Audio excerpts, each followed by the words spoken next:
One wrong phone call, one desperate night, and a man who was blamed for a death became the only reason a broken family learned how to live again. If you want a slightly more emotional version, he was called a liar, a danger, a man who ruined lives.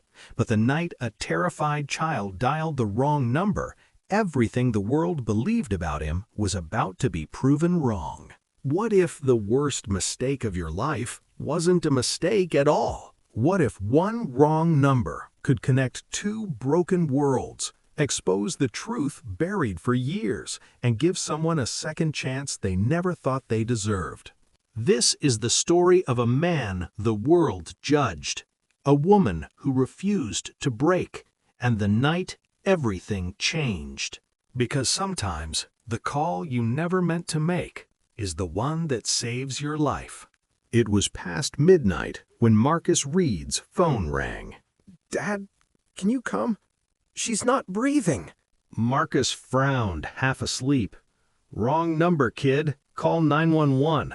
But the boy's trembling voice stopped him. "Please, my mom's getting cold." The call ended, but sleep didn't return. When the phone rang again, the same fear poured through the line, raw, desperate. The boy whispered, "They'll take me away if I call 911. That sentence hit Marcus like a punch. Years ago, he had begged for help when his own wife collapsed. Instead of saving her, the system judged him first, and she died while he was handcuffed. Since then, Marcus had learned one thing: sometimes doing the right thing costs everything. But this time, there was a child. "Where are you?" he asked. Minutes later, Marcus was driving through the rain toward a place far from his world. Inside a quiet house, he found a boy, Ethan, and his mother, Vivian Corral, lying unconscious. Marcus didn't hesitate. His hands moved with instinct. CPR, steady pressure, counting breaths. A faint gasp followed. Life returned.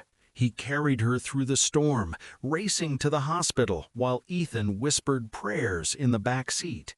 She survived. Marcus left quietly, expecting nothing. Just another life saved. Another story he wouldn't be part of. But some stories don't end that easily. The next day he returned just to check on the boy. Ethan ran to him with a smile that didn't belong in a world like this. And Vivian, she looked at Marcus differently. Not with suspicion, not with distance. With recognition. "You stayed," she told him softly. That was new. Soon, dinners replaced silence. Conversations replaced distance. Two broken worlds began to overlap. Marcus, the truck driver who trusted no one, and Vivian, the powerful woman who had everything except peace. And somehow, their children connected first. Ethan and Marcus's son, Jalen, became inseparable. Through them, something fragile started to grow, a sense of belonging neither adult expected. But the world noticed. Headlines twisted the truth. A hero became a scandal. A life-saving act turned into gossip. Marcus lost work. Vivian faced pressure from her company. Everyone demanded distance. Marcus chose to walk away. Because that's what he always did. Leave before things broke. Until the boy came back. One snowy night, Ethan stood at Marcus's door, shaking. "Mom's sick again." Marcus didn't think twice. He went back. He stayed.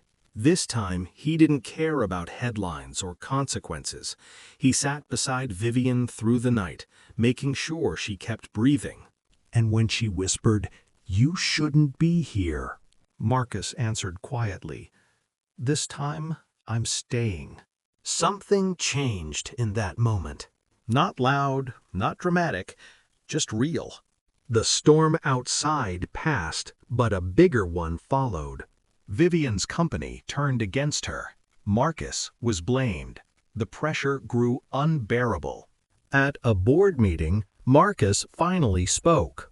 "I've been judged before for trying to save someone," he said. Call me whatever you want, but don't call me a liar." Then he walked away, not to run, but because he had finally stood. Days later, everything shifted. Marcus received a call. The case that haunted him for years, the night his wife died, was reopened. He was innocent, fully cleared. For the first time in years, the weight lifted. But it wasn't just justice that changed him. It was what he found afterward. At a quiet park, he saw Vivian again. No power, no headlines, just her. "I didn't come for the world," she said. "I came for you." This time, Marcus didn't walk away. Seasons changed. The big house turned into a home filled with laughter, drawings, and late-night conversations.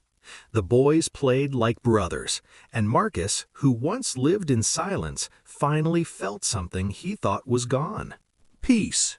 One evening, under a sky full of stars, Vivian asked, "Do you ever think about that night?" "The wrong number?" Marcus smiled faintly. "Every day." She shook her head. It wasn't wrong. He looked at her, then at the children laughing nearby. Maybe she was right, because that one call, meant for someone else, didn't just save a life. It saved 4. And for the first time in years, Marcus Reed wasn't running anymore. He was home.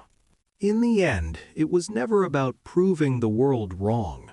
It was about finding the courage to stay when walking away felt easier. Because healing doesn't come from forgetting the past, it comes from choosing to live beyond it. And sometimes the most beautiful endings don't come from perfect beginnings. They come from the moments we almost ignored,